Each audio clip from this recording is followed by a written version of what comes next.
Vikings, the masters of stealth, attack, and power. In this documentary, we'll discuss how the Vikings became successful raiders of their time. Some techniques the Vikings used to help them become successful were that they used longships to help them move around, they planned their raids carefully, and were trained to be great warriors from an early age. The Vikings also had a large amount of weapons and usually targeted defenseless monasteries.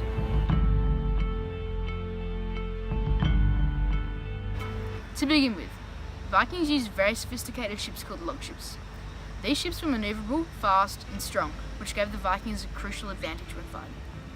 The Vikings had another large asset in the fact that longships had a short draft, meaning they could land on the beaches and move their way down rivers effectively.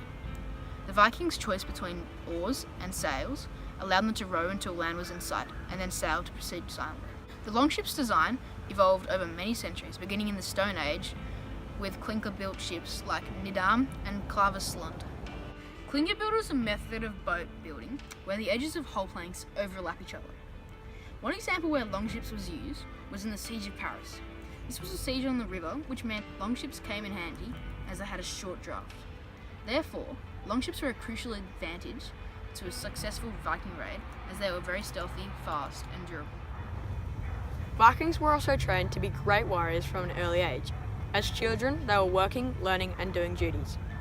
At the age of 10, Viking children were considered adults and were expected to acquire the skills that were needed in their parents' occupations. Fighting was a normal part of life for Viking boys, and they would always enjoy a good fight, as this would improve their fighting skills. When Vikings would choose their raids, they would mainly target monasteries. This was because the monks in the monasteries had no defensive equipment. An example of this is when the Vikings attacked the Christian monastery at Lindisfarne in Northumbria. Northumbria was an English kingdom where its monasteries were famous for books, arts, and treasures. Viking raids almost always came as a surprise. This element of surprise meant that villagers couldn't prepare for battle and would either be forced to surrender or fight an unfair battle that they most likely wouldn't win. The reason they were able to raid with an element of surprise was that they had manoeuvrable ships called longships, which could land in almost any environment. This strategy was only effective if the place they were raiding was accessible by water.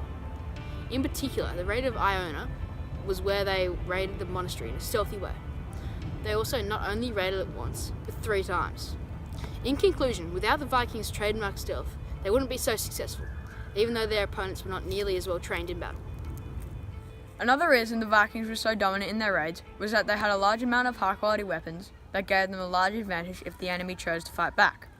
The weapons they used were very well designed for the fighting style that the Vikings did. They had a large variety of shields that would allow them to participate in very good fighting style, both defensive and offensive. Some of their weapons include pattern-welded swords, axes, and spears. To summarise my point, without their unique weapons, the Vikings wouldn't be so successful in their raids.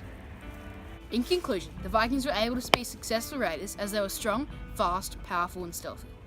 The Vikings used many strategies to perfect their raids and were always 2 steps ahead of the opposition. They were wise about the equipment they used and how they planned their raids long before it occurred.